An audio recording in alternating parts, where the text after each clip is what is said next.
2025 December 18 December 18 പ്രത്യേകത എന്താണ്? World Arabic day അല്ലേ? എന്താ അങ്ങനെ ഒരു വേൾഡ് അറബിക് ഡേ പറഞ്ഞാൽ? വേൾഡ് ഇംഗ്ലീഷ് ഡേ എന്നൊരു ഡേ ഉണ്ടോ?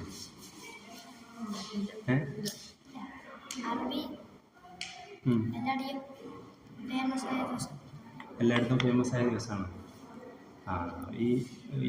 നിങ്ങൾ യുണൈറ്റഡ് നാഷൻസ് എന്ന് കേട്ടോ? യുണൈറ്റഡ് നാഷൻസ് ഓർഗനൈസേഷൻ, UN കേട്ടോ?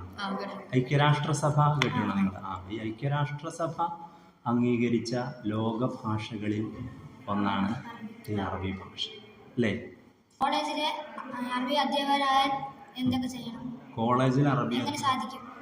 കോളേജിൽ അറബി അധ്യാപകനാവാൻ എന്താണ് ചെയ്യേണ്ടതാണ് അല്ലേ? നമ്മൾ അറബി ഭാഷ മെയിനായിട്ട് ഡിഗ്രി പഠിക്കണം. ഓക്കെ, ഡിഗ്രി എന്ന് പറഞ്ഞാൽ അണ്ടർ ഗ്രാജുവേറ്റ് എന്നാണ് പറയുക അല്ലേ? അണ്ടർ ഗ്രാജുവേറ്റ് എന്ന് പറഞ്ഞാൽ UG. അതിന് അറബിയിൽ ബക്കാലൂരിയോസ് എന്നാണ് പറയുക. എന്താ പറയുക? നമ്മൾ ഇംഗ്ലീഷിൽ ബാച്ചിലർ എന്നാണല്ലോ പറയുക. Bachelor degree, bachelor of arts BA, bachelor of science BSc, bachelor of commerce BCom, bachelor of architecture BArch, bachelor of technical education BTech. കേട്ടില്ലേ നിങ്ങൾ? ഈ ബാച്ചിലർ ഡിഗ്രി നമ്മൾ മെയിനായിട്ട് അറബി എടുത്ത് പഠിക്കണം. അതിനുശേഷം നമ്മൾ അറബിയിൽ മാസ്റ്റർ ഡിഗ്രി എടുക്കണം. മാസ്റ്റർ ഡിഗ്രി എന്ന് പറഞ്ഞാൽ പോസ്റ്റ് ഗ്രാജുവേഷൻ, PG എടുക്കണം. അറബിക്കിലെ PG എന്ന് പറഞ്ഞാൽ MA അറബിക്ക്, പോസ്റ്റ് അഫ്ദൽ ഉലമ, ഇങ്ങനെ കുറേ മാസ്റ്റർ ഡിഗ്രിയാണ്. നമ്മളൊരു കാര്യത്തിൽ മാസ്റ്റർ ആവുക പറഞ്ഞാൽ എന്താ അർത്ഥം അറിയാം? അതിൽ നന്നായി തിളങ്ങുകയാണ്. ഓക്കെ, അങ്ങനെ നമ്മൾ നല്ല മാർക്കിൽ 55% മാർക്ക്, മിനിമം 55% മാർക്ക് PGക്ക് കിട്ടിക്കഴിഞ്ഞാൽ നമ്മൾക്ക് എന്ത് ചെയ്യാൻ പറ്റും? നമുക്ക് PG ക്വാളിഫൈ ചെയ്തു മാത്രമല്ല, UGC, യൂണിവേഴ്സിറ്റി ഗ്രാൻഡ് കമ്മീഷൻ എന്ന് പറയുന്ന ഒരു നാഷണൽ ഏജൻസി നടത്തുന്ന ഒരു പരീക്ഷ ഉണ്ട്. നെറ്റ് എന്ന് പറഞ്ഞാൽ നമ്മൾ സാധാരണ നെറ്റ്, മീൻ പിടിക്കുന്ന നെറ്റ് അല്ലെങ്കിൽ നമ്മൾ ഗോൾ പോസ്റ്റിൽ കിട്ടുന്ന നെറ്റ്, ഇങ്ങനെ പല നെറ്റുകളും നമ്മൾ കിട്ടും. നെറ്റ്, പിന്നെ സ്പൈഡർ നെറ്റ് ഒക്കെ നമുക്കറിയാം അല്ലേ? ഇതൊരു നെറ്റാണ്. Net means national eligibility test. അതിൻ്റെ ചുരുക്കപ്പേരാണ് നെറ്റ്. അപ്പോൾ നിങ്ങളുടെ സ്കൂളിലേക്ക് സാറുമാർക്ക് KTET ഒക്കെ പാസ്സായിട്ടുണ്ടാവും. അവർ KTET എന്ന് പറഞ്ഞാൽ കേരള ടീച്ചേഴ്സ് എലിജിബിലിറ്റി ടെസ്റ്റാണ്. നമ്മളിത് കേരളത്തിൽ പിന്നെ സ്കൂളിൽ അധ്യാപകനാവാൻ അവർ TTC പഠിച്ചിട്ടുണ്ടാവും, BEd പഠിച്ചിട്ടുണ്ടാവും, ഡിഗ്രി ഉണ്ടാവും, പല ക്വാളിഫിക്കേഷനൊക്കെ ഉണ്ടാവും. ഈ എലിജിബിലിറ്റി ടെസ്റ്റ്, യോഗ്യതാ പരീക്ഷ കൂടെ പാസ്സാകുമ്പോഴാണ് അവർ സ്കൂൾ ടീച്ചറാകാൻ പറ്റും. ഒരാൾ TTC ഒക്കെ പഠിച്ച് വലിയ പഠിപ്പൊക്കെ ഉണ്ട്, പക്ഷേ അവർക്ക് ഈറ്റില്ല. എന്തില്ല? ഈ ടെറ്റ്, സെറ്റ്, നെറ്റ് പോലുള്ള ഇല്ല എങ്കിൽ പല സ്കൂളുകൾ പോലും. അപ്പോൾ കോളേജിലാണ് നെറ്റാണ് വരുന്നത്. നെറ്റ് എന്നാൽ കേരള ഗവൺമെൻറ് നടത്തുന്നതല്ല, ഓൾ ഇന്ത്യ തലത്തിലുള്ള ഒരു ഏജൻസിയാണ് യൂണിവേഴ്സിറ്റി ഗ്രാൻഡ് കമ്മീഷൻ. ഈ കമ്മീഷൻ നടത്തുന്ന ടെസ്റ്റ് പാസ്സാകും. അപ്പോൾ PGക്ക് 55% മാർക്കുള്ളവർക്ക് അത് എഴുതാൻ തന്നെ പറ്റുള്ളൂ. അങ്ങനെ ഇത് പാസ്സായി കഴിഞ്ഞാൽ കോളേജ് അധ്യാപകനാകാനുള്ള എലിജിബിലിറ്റി ആയി. ഇത് എലിജിബിലിറ്റി ആണ് യോഗ്യത. അങ്ങനെയുള്ള ആളുകൾക്ക് നമ്മൾ കേരള PSC ഒക്കെ നടത്തുന്ന PSC എഴുതാം. അങ്ങനെ മാർക്ക് കിട്ടിയാൽ റാങ്ക് ലിസ്റ്റൊക്കെ പ്രസിദ്ധീകരിക്കും. അങ്ങനെ ഓക്കെ. അപ്പോൾ ചില്ലറ കാര്യമൊന്നുമല്ല. നന്നായി മനക്കെട്ട് നന്നായി പരിശ്രമിച്ചാൽ ആർക്കും എത്തിപ്പെടാവുന്ന കാര്യമാണ് കേട്ടോ കോളേജ് അധ്യാപകനാവുക എന്ന്. വേറെന്താ ചോദിക്കാനുള്ളത്? ഗൾഫ് രാജ്യങ്ങളിലെ ജോലി സാധ്യതകൾ എന്തൊക്കെയാണ്? അറബി പഠിച്ചു വരിക്കോ? ഈ അറബി പഠിച്ചാൽ പിന്നെ ഗൾഫ് രാജ്യങ്ങളിൽ എന്ന് മാത്രമല്ല നമ്മളുടെ സ്വദേശത്തും പിന്നെ വളരെയധികം ജോലി സാധ്യതകളുണ്ട്. ഇപ്പോൾ നമ്മളുടെ നാട്ടിലുള്ളതുപോലെ തന്നെ ഇപ്പോൾ ഈ ടീച്ചിങ്, അധ്യാപനം എന്ന് പറയുന്ന ഒരു പാഷനായി എടുക്കുന്ന ആളുകൾ ഗൾഫ് രാജ്യങ്ങളിൽ ഒരുപാട് സാധ്യതകളുണ്ട്. അതുപോലെ തന്നെ ഈ മൾട്ടിനാഷണൽ കമ്പനീസ് നിങ്ങൾ കേട്ടുകണോ? MNC എന്നാണ് അതിന് ചുരുക്കം, മൾട്ടിനാഷണൽ കമ്പനി. അപ്പോൾ ഇത്തരം സ്വദേശത്തും വിദേശത്തുമുള്ള മൾട്ടിനാഷണൽ കമ്പനികളിൽ വിവിധ പോസ്റ്റുകൾ, translator, secretarial assistant, office secretary, administration ലെവലുകൾ, ഇങ്ങനെയൊക്കെ ഒരുപാട് പോസ്റ്റുകൾ ഉണ്ട്. ഇപ്പോൾ ഞാൻ പഠിപ്പിച്ച തന്നെ ഒരുപാട് വിദ്യാർത്ഥികൾ, എൻ്റെ വിദ്യാർത്ഥികൾ, ഞാൻ തിരുവനന്തപുരത്ത് യൂണിവേഴ്സിറ്റി കോളേജിലാണ് ആദ്യമായി കോളേജ് അധ്യാപകനായി ജോയിൻ ചെയ്തത്. അവിടെ ഞാൻ പഠിപ്പിച്ച കുട്ടികൾ ഗൾഫിൽ ടീച്ചർമാരായവരുണ്ട്. എൻ്റെ ഒരു ബ്രദർ, അയാൾ അറബി പഠിച്ചതാണ്, അറബി ഡിഗ്രിയാണ്. ആൾ ഖത്തറിൽ പോലീസിലാണ് ജോലി ചെയ്യുന്നത്. പോലീസ് എന്ന് പറഞ്ഞാൽ പോലീസ് ഓഫീസറല്ല, പോലീസ് ഡിപ്പാർട്ട്മെൻറ്റിലെ അതിൻ്റെ അഡ്മിനിസ്ട്രേഷൻ വിങ്ങിലെ ഒരു ഓഫീസറായി ജോലി ചെയ്യാം. അപ്പോൾ എങ്ങനെ അവിടെ കിട്ടുക? നമുക്ക് നല്ല ഭാഷാ കഴിവ്, ലാംഗ്വേജ് സ്കില്ല് അല്ലേ, നമ്മളതിന് അൽ മഹാറ അൽ ലുഗവിയ എന്ന അറബി പറയാം. ലാംഗ്വേജ് സ്കില്ല് നമ്മൾ ഇംഗ്ലീഷിൽ പറയുന്നതിന് ഭാഷാ നൈപുണി എന്ന് മലയാളത്തിൽ പറയുന്നതിന് നമ്മൾ അറബിയിൽ അൽ മഹാറ അൽ ലുഗവിയ എന്നാണ്. അപ്പം നല്ല ഭാഷാ സ്കില്ലുണ്ടെങ്കിൽ നമ്മളിപ്പോൾ ഒരു മടിയില്ലാതെ സ്റ്റക്കാവാതെ മലയാളം സംസാരിക്കണില്ലേ, അതുപോലെ അറബിയിൽ സംസാരിക്കാൻ പറ്റിയാൽ അവിടെയൊക്കെ വിവിധ പോസ്റ്റുകളിലേക്ക് നമ്മളെ കഴിവനുസരിച്ചാണ്. അത്യാവശ്യം കമ്പ്യൂട്ടർ സ്കില്ല് അല്ലേ, കമ്പ്യൂട്ടറൊക്കെ നമ്മൾ ഇതിനായിട്ട് കോഴ്സ് പോയി പഠിക്കേണ്ടതുണ്ടോ? ഇല്ല. ഇപ്പം നമ്മൾ സ്കൂളിൽ കിട്ടുന്ന IT യുടെ പീരീഡും പിന്നെ നമ്മൾക്ക് വീട്ടിൽ കമ്പ്യൂട്ടറൊക്കെ ഉണ്ടെങ്കിൽ അത്യാവശ്യം സ്കില്ല് നമുക്ക് തന്നെ ഉണ്ടാക്കിയെടുക്കാം. ഞാനൊരു കമ്പ്യൂട്ടർ കോഴ്സും ചെയ്തിട്ടില്ല, പക്ഷേ ഇവിടെ ഇതൊക്കെ ടൈപ്പ് ചെയ്ത് പ്രിൻ്റ് എടുത്തൊക്കെ ഞാൻ തന്നെയാണ്. ഇതിൻ്റെ ഒരുപാട് കാര്യങ്ങൾ നമ്മൾ ചെയ്യുന്നതൊക്കെ ഞാൻ തന്നെയാണ്. അങ്ങനെയാണ്. ആരാണ് നമ്മളെ പഠിപ്പിക്കുക? നമ്മൾ തന്നെ നമ്മളെ പഠിപ്പിക്കുക. നമ്മൾ തന്നെ. നമുക്ക് താല്പര്യം ഉണ്ടെങ്കിൽ where there is a will there is a way അല്ലേ, നമുക്ക് താല്പര്യം ഉണ്ടെങ്കിൽ ഒരു വഴി നമുക്ക് അവിടെ തുറക്കപ്പെടും കേട്ടോ. അപ്പം അങ്ങനെ ഒരുപാട് സാധ്യതകളുണ്ട്, നമുക്ക് എണ്ണി പറയാൻ പറ്റില്ല. Uncountable possibilities are there in our country and abroad. ആർക്ക്? അറബി പഠിച്ചത്. ഓക്കെ, നമ്മുടെ നാട്ടിലൊക്കെ നോക്കിയാൽ അറബി പഠിച്ച ആളുകൾ ആരും തന്നെ വെറുതെ നടക്കുന്നില്ല കേട്ടോ. ഈ വർഷത്തെ അറബി ഭാഷാ ദിന സന്ദേശം എന്താണ്? നിങ്ങൾ ശ്രദ്ധിച്ചിട്ടുണ്ടാകും, എല്ലാ വർഷവും ഈ അറബി ഭാഷാ ദിനത്തിന് ഒരു മെസ്സേജ് ഉണ്ടാകും അല്ലേ. ഈ വർഷത്തെ സന്ദേശം എന്ന് പറയുന്നത് നമ്മളുടെ നമുക്ക് പഴയ കാര്യങ്ങളിലൂടെ നമുക്കിങ്ങനെ പോകാൻ വളരെ എളുപ്പമാണ്. എപ്പോഴും ഓരോ ദിവസവും നമുക്ക് പുതിയ ഒരു കാര്യം ഇൻവെൻറ്റ് ചെയ്യാം അല്ലേ. ഇൻവെൻറ്റ് ചെയ്യാന്ന് പറഞ്ഞാൽ പുതിയ കാര്യം കണ്ടെത്തണം. ഇൻവെൻഷൻ കേട്ടില്ലേ നിങ്ങളെ? ഇൻവെൻഷൻ, ഇലക്ട്രിക് ബൾബ് കണ്ടുപിടിച്ചത് ആരാ? അതാരുടെ ഇൻവെൻഷനാണ്? തോമസ് ആൽവ എഡിസൻ്റെ ഇൻവെൻഷനാണ്. ഇൻവെൻഷനും ഡിസ്കവറി രണ്ട് സാധനമാണ് അല്ലേ.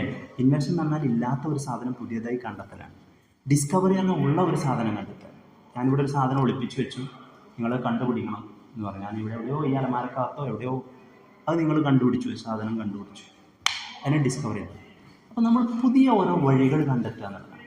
നമ്മളുടെ ഭാഷയെ വളർത്തുവാൻ, ഭാഷാപരമായ മേഖലകളിൽ നമുക്ക് മികവ് പുലർത്തുവാൻ പുതിയ മേച്ചിൻപുറങ്ങൾ, പുതിയ ഹൊറിസോൺസ് എന്ന് പറഞ്ഞാൽ ആഫാഖ് എന്നാണ് പറയുക. ആഫാഖ്, പുതിയ ചക്രവാളങ്ങൾ. ഈ ചക്രവാളം എവിടെ ഉണ്ടാവുക? എവിടെയെങ്കിലും മൂലക്കാണോ ഉണ്ടാവുക? അല്ല. ചക്രവാളം എന്ന് പറഞ്ഞാൽ അല്ലേ, പടിഞ്ഞാറൻ ചക്രവാളത്തിൽ സൂര്യൻ അസ്തമിച്ചപ്പോൾ, സൂര്യൻ എവിടെയാണ് അസ്തമിക്കുന്നത്? ആകാശത്താണ് അല്ലേ. കിഴക്കൻ ചക്രവാളത്തിൽ സൂര്യൻ ഉദിച്ചപ്പോൾ എന്ന് പറയുമ്പോൾ കിഴക്കൻ ആകാശത്ത് സൂര്യൻ ഉദിച്ചു എന്നാണ്. അപ്പം അത്തരം ഉയർന്ന മേഖലകൾ, ഭാഷാപരമായ നൈപുണികൾ നേടിയിട്ട് നമ്മൾ കണ്ടെത്തുക എന്നുള്ളതാണ് ഈ വർഷത്തെ UN അറബി ലാംഗ്വേജ് ഡേയിലെ ഈ വർഷത്തെ സന്ദേശം. ഭാഷ പഠിച്ചാൽ ഉയർന്ന ശമ്പളം ലഭിക്കുന്ന മറ്റ് ജോലികൾ എന്തൊക്കെയാണ്? ഏതൊരു കാര്യം പഠിച്ചു ഏതൊരു കാര്യത്തിനും നമ്മൾ ഏറ്റവും മികച്ചതാവുമ്പോഴാണ് ഉയർന്ന ശമ്പളം ലഭിക്കുക. മനസ്സിലായില്ലേ? അതിന് നല്ല എക്സ്പേർട്ട് ആവുക, അതിൽ മാസ്റ്റർ ആവുക, മലയാളത്തിൽ തിളങ്ങാൻ പറ്റിയോ. നമ്മൾ സാധാരണ പറയുന്ന ആ കോഴ്സ് പഠിച്ചാൽ നല്ല സ്കോപ്പാണ്, ഈ കോഴ്സ് പഠിച്ചാൽ നല്ല സ്കോപ്പാണ്, അത് പഠിച്ചാൽ സ്കോപ്പ് ഇല്ല എന്നൊക്കെ പറയില്ലേ? അത് ശരിയാണോ പറച്ചില് അല്ലേ? അത് 100% തെറ്റാ. ഏത് പഠിച്ചാലും സ്കോപ്പുണ്ട്. എങ്ങനെ പഠിക്കണം? അതിൽ ഉയർന്ന നിലവാരത്തിൽ. ഞങ്ങൾ തിരുവനന്തപുരത്ത് യൂണിവേഴ്സിറ്റി കോളേജിൽ ഞാൻ അധ്യാപകനാണ് സമയത്ത് ഞങ്ങൾ ട്രാൻസ്ലേഷൻ എന്ന് പറയുന്നൊരു വിഷയത്തിലൊരു സെമിനാർ നടത്തി. സൗദി അറേബ്യയിൽ എത്രയോ 30 വർഷത്തോളം 25 വർഷത്തോളം ട്രാൻസ്ലേറ്ററായി ജോലി ചെയ്ത ഒരാൾ അവിടെ ക്ലാസ് എടുക്കാൻ വന്നിരുന്നു. അപ്പോൾ അദ്ദേഹം പറയാം, ഒരു ദിവസം ഒരു ഡോക്യുമെൻ്റ് അദ്ദേഹം ട്രാൻസ്ലേറ്റ് ചെയ്ത് കൊടുത്തപ്പോൾ 1,00,000 മീതെ പൈസ കിട്ടി. ഒരു ദിവസം ഒരു സാധനം കൊടുന്നു. ഒരു കോർട്ട് ഓർഡർ ആയിരുന്നു, ഒരു കോടതി വ്യവഹാരം. അത് എത്ര പേജ് ഉണ്ടാകും? 20 പേജ് 30 പേജൊക്കെ ഉണ്ടാകും. അപ്പോൾ ഇദ്ദേഹം അത് ഇരുന്നിട്ടാണ് ട്രാൻസ്ലേറ്റ് ചെയ്തു. ഒരു ദിവസം തന്നു, പിറ്റേ ദിവസം ട്രാൻസ്ലേറ്റ് ചെയ്ത ആൾക്കിത് ഇതൊക്കെ ടൈപ്പ് ചെയ്ത് പ്രിൻ്റ് ചെയ്ത് പേപ്പറാക്കി സ്റ്റാപ്ലർ ചെയ്ത് കൊടുത്തു. എത്ര കിട്ടിയത്? 1,00,000 മുകളിൽ എത്രയാണ്? ഒരു ദിവസം കൊണ്ട് കിട്ടിയത്. അപ്പോൾ നമ്മളിപ്പോൾ ഇതൊരു സാധനം, നമ്മളുടെ ID കാർഡുകളൊക്കെ ഉണ്ടാവില്ല, ലൈസൻസ് ഉണ്ടാവില്ലേ, ലൈസൻസിന് എന്ത് വിവരം ഉണ്ടാവുക, ഒരു ബർത്ത് സർട്ടിഫിക്കറ്റിൽ എന്ത് വിവരം ഉണ്ടാവുക, കുറച്ച് കാര്യങ്ങളുണ്ടാവുക. അയാളുടെ പേര്, license number, date of birth, ഇതിൻ്റെ ഇഷ്യൂ ഡേറ്റ്, സ്ഥലം, അഡ്രസ്സ്, ഇങ്ങനത്തെ കുറച്ച് കാര്യങ്ങളൊക്കെ ഉണ്ടാവും, ഫോൺ നമ്പർ, ഇങ്ങനത്തെ. അതിന് ട്രാൻസ്ലേഷൻ ചെയ്യാൻ നമുക്ക് എന്താവശ്യമില്ല, 10 മിനിറ്റ് ആവശ്യമില്ല. നമ്മൾ ആ സാധനം ഇതിലേക്ക് നോക്കുന്നു, ഇപ്പോൾ ഇത് അറബിയിൽ തന്നിരിക്കുന്ന സാധനം നമ്മൾ ഇംഗ്ലീഷിലേക്ക് ടൈപ്പ് ചെയ്യുന്നു, ഇതിൽ പ്രിൻ്റ് എടുത്ത് കൊടുക്കുന്നു. എത്ര രൂപ കിട്ടുമെന്ന് അറിയാം? മിനിമം 400 രൂപ ഉണ്ട്. 400 രൂപ. അത് ഗൾഫിലേക്കൊക്കെ പോകുമ്പോൾ അത് റിയാലിലേക്ക് മാറും. ഞാൻ നമ്മളുടെ നാട്ടിലെ കാര്യമാണ് പറയുന്നത് കേട്ടോ, നമ്മളുടെ നാട്ടിലെ കാര്യമാണ് പറയുന്നത്. നമ്മളൊരു ഡോക്യുമെൻ്റ്, ഒരു ആധാർ കാർഡ്, നമ്മളുടെ ഒരു ചെറിയ ഒരു സാധനം, ഫോർ എക്സാമ്പിൾ ഇതിപ്പോൾ എൻ്റെ വോട്ടർ ID കാർഡാണ്, ഇലക്ഷൻ കമ്മീഷൻ ഓഫ് ഇന്ത്യ. ഇതിൽ എൻ്റെ ഈ ഇലക്ട്രൽ ID ഉണ്ട്, പേര് ഇന്നത്, പിതാവിൻ്റെ പേര്, മാതാവിൻ്റെ പേര്, ലിംഗം, ജെൻഡർ, ഡേറ്റ് ഓഫ് ബർത്ത്, ഇത്രയേ ഉള്ളൂ. പിന്നെ ഇതിൻ്റെ പുറത്തിൻ്റെ അഡ്രസ്സും, ഒരൊറ്റ സാധനമാണ്. ഇതാരാ ഇഷ്യൂ ചെയ്തതെന്നുള്ള കാര്യങ്ങളും ചെയ്തിട്ട് ഇംഗ്ലീഷ് ഡോക്യുമെൻ്റ് ട്രാൻസ്ലേഷൻ എന്ന് പറഞ്ഞിട്ട് അത് അറബിയിലേക്ക് ആക്കി കൊടുത്താൽ 10 മിനിറ്റ് നേരത്തെ പണിയില്ല. എത്ര രൂപ നമുക്ക് വാങ്ങാം? മിനിമം 400 രൂപ വാങ്ങാം, മിനിമം 400 രൂപ. അപ്പോൾ ഞാൻ പറയുന്നത് എല്ലാ ഭാഷയും ബ്ലെസ്ഡ് ലാംഗ്വേജസ് ആണ്. എല്ലാ ഭാഷക്കും അതിൻ്റേതായ പ്രത്യേകതകളുണ്ട്. അറബി ഭാഷ എന്ന് പറയുന്നത് അന്താരാഷ്ട്ര നിലവാരത്തിലുള്ള ഭാഷയാണ്. 10-22ഓളം രാജ്യങ്ങൾ അവരുടെ മാതൃഭാഷയായി അംഗീകരിച്ച ഭാഷയാണ്. ഒരുപാട് കോടാനുകോടി ജനങ്ങളുടെ മാതൃഭാഷയാണ്. അത് ഏതെങ്കിലും ഒരു മതത്തിൻ്റെ മാത്രം ഭാഷയല്ല. അതിൻ്റെ പ്രത്യേകതയാണ് കേട്ടോ. അറബ് നാട്ടിലെ മുസ്ലിം ആയവനും മുസ്ലിം അല്ലാത്തവനും, മതമുള്ളവനും മതമില്ലാത്തവനും ഒക്കെ സംസാരിക്കുന്ന ഭാഷയാണ് അറബി. ഇപ്പോൾ ചോദിച്ച ചോദ്യം ഇതാണ്, ഏറ്റവും കൂടുതൽ സാലറി കിട്ടുന്നത് ഏതാണ് എന്നുള്ളതാണ്. അത് നമുക്ക് സ്പെസിഫിക് ആയിട്ട് പറയാൻ പറ്റില്ല, ഓരോരുത്തരുടെ കഴിവനുസരിച്ചാണ്. വേണ്ടി 2 പേര് അറബി പാട്ട് പാടിത്തരാമോ? എനിക്ക് തോന്നുന്നു നിങ്ങൾ കുട്ടികൾ പാടില്ല നല്ലത്. എനിക്ക് കുട്ടികൾ പാടുന്നത് കേൾക്കാനാണ് ഞങ്ങൾക്ക് സന്തോഷം. നിങ്ങൾ ആണോ? ഏതായാലും ഈ അഹമ്മദ് ഷൗക്കി എന്ന് പറയുന്നൊരു കവിയുണ്ട്. അഹമ്മദ് ഷൗക്കി അദ്ദേഹം അമീറു ഷുഅറ, ആധുനിക കാലഘട്ടത്തിലെ കവികളുടെ ലീഡർ ഓഫ് പോയറ്റ്സ് എന്നറിയപ്പെടുന്ന അഹമ്മദ് ഷൗക്കിയുടെ ഒരു കവിത ഉണ്ട്. അയാളുടെ ഒരുപാട് കവിതകളുണ്ട്. അദ്ദേഹത്തിന് ഷൗക്കിയാത്ത് എന്ന് പറഞ്ഞിട്ടൊരു കവിതാ സമാഹാരം, ആന്തോളജി ഓഫ് പോയട്രി തന്നെ അദ്ദേഹത്തിന് ഉണ്ട്. അദ്ദേഹത്തിൻ്റെ വിജ്ഞാനം, വിദ്യാഭ്യാസം, അധ്യാപകൻ എന്ന് പറയുന്നൊരു കവിതയുടെ 2 വരി പാടാം കേട്ടോ. റബ്ബു അലൽ ഇൻസാഫി ഫിത്യാനൽ ഹിമാ തജിദൂഹും കഹ്ഫൽ ഹുഖൂഖി കുഹൂലാ وهو الذي يبني الطباع قويمة وهو الذي يبني النفوس عدولا ويقيم منطق كل أعوج منطق ويريه رأيا في الأمور أصيلا وهو الذي يبني الطباع قويمة وهو الذي يبني النفوس عدولا. ആരെക്കുറിച്ചാണ് പറയുന്നത് അറിയോ? അധ്യാപകനെ കുറിച്ചാണ് പറയുന്നത്. നമ്മളെ കുട്ടികളെ എങ്ങനെയാണ് വളർത്തേണ്ടത്? കുട്ടികൾ വലുതായിട്ട് ഒരു വലിയ ജോലി കിട്ടണം, ഒരുപാട് പൈസ ഇങ്ങനെ സമ്പാദിച്ചു കൊണ്ടുവരണം, അങ്ങനെയാണ് മക്കളെ വളർത്തേണ്ടത്. നമുക്ക് കുറേ പൈസ ഉണ്ടായിട്ട് എന്താ കാര്യമുണ്ടോ? നമുക്ക് ഒരുപാട് പൈസ ഉണ്ട്, ഒരുപാട് സ്വത്തുണ്ട്, ബിൽഡിംഗ് ഉണ്ട്, വരുമാനമുണ്ട്, അങ്ങനെ ഉണ്ടായതുകൊണ്ട് വല്ല കാര്യമുണ്ടോ? ഇല്ല.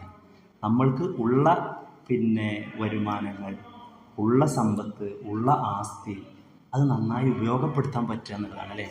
അപ്പോൾ നമ്മൾ കേട്ടിട്ടുണ്ടാകും, അച്ഛൻ ഒരുപാട് അധ്വാനിച്ച് ഒരുപാട് സ്വത്തൊക്കെ ഉണ്ടാക്കി. പക്ഷേ ഈ അടുത്ത് നമ്മൾ കേട്ടൊരു വാർത്തയാണ്, 1.5 ലക്ഷം രൂപ ബാങ്കിൽ നിന്നും ലോൺ എടുത്തിട്ട് 10 ലക്ഷം രൂപ ബാങ്കിൽ നിന്നും ലോൺ എടുത്തിട്ട് മകന് വലിയൊരു ബൈക്ക് വാങ്ങിക്കൊടുത്തു. 10 ലക്ഷം രൂപയുടെ ബൈക്ക് അത് എനിക്ക് അറിഞ്ഞുകൂടാ കേട്ടോ. പക്ഷേ അവനിപ്പോൾ ആവശ്യപ്പെട്ടത് 50 ലക്ഷം രൂപയുടെ കാറാണ്. ബാങ്കിൽ നിന്ന് ലോൺ എടുത്താണ് 10 ലക്ഷം രൂപ ലോൺ എടുത്തിട്ടാണ് മോന് ബൈക്ക് വാങ്ങിക്കൊടുത്തത്.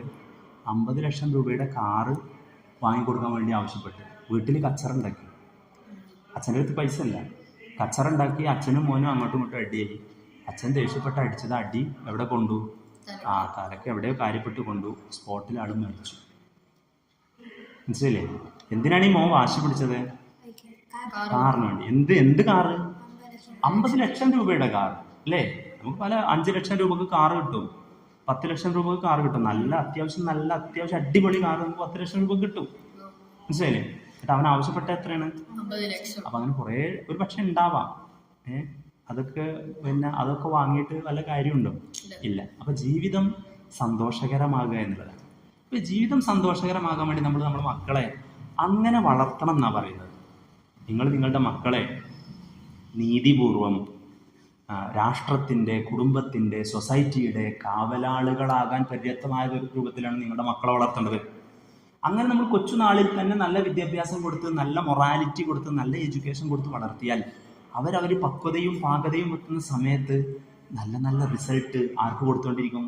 മാതാപിതാക്കൾക്ക് കൊടുക്കും, വീട്ടുകാർക്ക് കൊടുക്കും, സൊസൈറ്റിക്ക് കൊടുക്കും, നാടിന് കൊടുക്കും. അവരെ കൊണ്ട് നാടിന് ഗുണം ഉണ്ടാകും. ഞാൻ നേരത്തെ പറഞ്ഞ ഉദാഹരണത്തിലെ പയ്യനെ ഞാൻ മനസ്സിലാക്കണം എന്താ അറിയാം? ഈ പറയപ്പെട്ട കാര്യങ്ങളൊന്നും ചൈൽഡ്ഹുഡിൽ, കുട്ടിക്കാലത്ത് കിട്ടേണ്ട സമയത്ത് കിട്ടിയിട്ടില്ല എന്നുള്ളതാണ് അല്ലേ? അപ്പോൾ ഈ അധ്യാപകന് വലിയ റോളുണ്ട്. ഈ അഹമ്മദ് ഷൗക്കിനെ വേറെ എടുത്ത് പറയുന്നുണ്ട്, ഖും ലിൽ മുഅല്ലിമി. അധ്യാപകനെ കാണുമ്പോൾ നിങ്ങൾ എഴുന്നേറ്റിക്കണം. നിങ്ങൾ എഴുന്നേറ്റിക്കൂല്ലേ? അങ്ങനെ എഴുന്നേറ്റുക? പണ്ടവരെ പഴയം വരുന്നുണ്ട്, അങ്ങനെയാണ് എഴുന്നേറ്റിക്കുക. സ്നേഹത്തോടു കൂടെ അല്ലേ? കാരണം എൻ്റെ ഗുരുനാഥനാണ്. അപ്പം എനിക്ക് ഉറപ്പിച്ച് പറയാൻ പറ്റും, ഞാൻ ഇന്ന് ഈ പൊസിഷനിലെത്തിയത് എൻ്റെ ഒരുപാട് അധ്യാപകർക്ക് റോളുണ്ട്. ഞാൻ ഈ അധ്യാപക ദിനമൊക്കെ വരുന്ന സമയത്ത് അവരെ ഓർക്കാറുണ്ട്, അവർക്ക് വേണ്ടി പ്രാർത്ഥിക്കാറുണ്ട്. അല്ല, ഞാൻ ഒറ്റയ്ക്ക് എൻ്റെ കഴിവുകൊണ്ട്, മാതാപിതാക്കളുടെ കഴിവുകൊണ്ട് പോലും ആയതല്ല. എൻ്റെ അധ്യാപകരുടെ സ്നേഹം, അവരുടെ ലാളന, അവരുടെ അഡ്വൈസുകൾ, അവരുടെ ഉപദേശം, അവരുടെ സ്ട്രിക്റ്റ് ആയിട്ടുള്ള ചില അസൈൻമെൻറ്റുകളൊക്കെ പറഞ്ഞ സമയത്ത് വെക്കേണ്ടി വരിക. വെച്ചാൽ ആർക്കാണ് അതിൻ്റെ ഗുണം? നമുക്കാണ്. മാഷന്മാർക്ക് വല്ല ഇതുണ്ട്, നിങ്ങൾ വെച്ചില്ല, നിങ്ങൾ തോറ്റു അല്ലെ? നമ്മൾ തോറ്റു. നമ്മുടെ മാഷന്മാർക്ക് എന്താ നഷ്ടം? അത് നഷ്ടമുണ്ട്. ഞാൻ ഇവിടെ കുറേ കുട്ടികളെ പഠിപ്പിക്കുന്നുണ്ട്, അവർ ക്ലാസ്സിൽ വന്നില്ല, എനിക്ക് വല്ല നഷ്ടമുണ്ടോ? എൻ്റെ സാലറി സർക്കാർ വെട്ടിക്കുറക്കും? ഒരിക്കലും ഇല്ല. മനസ്സിലായി? അപ്പം മക്കളെ അങ്ങനെയാണ് വളർത്തേണ്ടത്. അപ്പം അധ്യാപകനാണ് ഈ ബുദ്ധിയുള്ള കുട്ടികളെയൊക്കെ നേരെ ചൊവ്വെ വളർത്തുന്നത്. അങ്ങനെയാണ് കുട്ടികളുടെ ലോജിക്കൽ ആയിട്ടുള്ള, മാനസികമായിട്ടുള്ള, ഇൻ്റലക്ച്വൽ ആയിട്ടുള്ള വഴികളെ നല്ല റൂട്ടിലൂടെ കൊണ്ടു നടക്കുന്നത് അധ്യാപകനാണ് എന്നാണ് ഇദ്ദേഹം ഇതിലൂടെ പറയുന്നത്.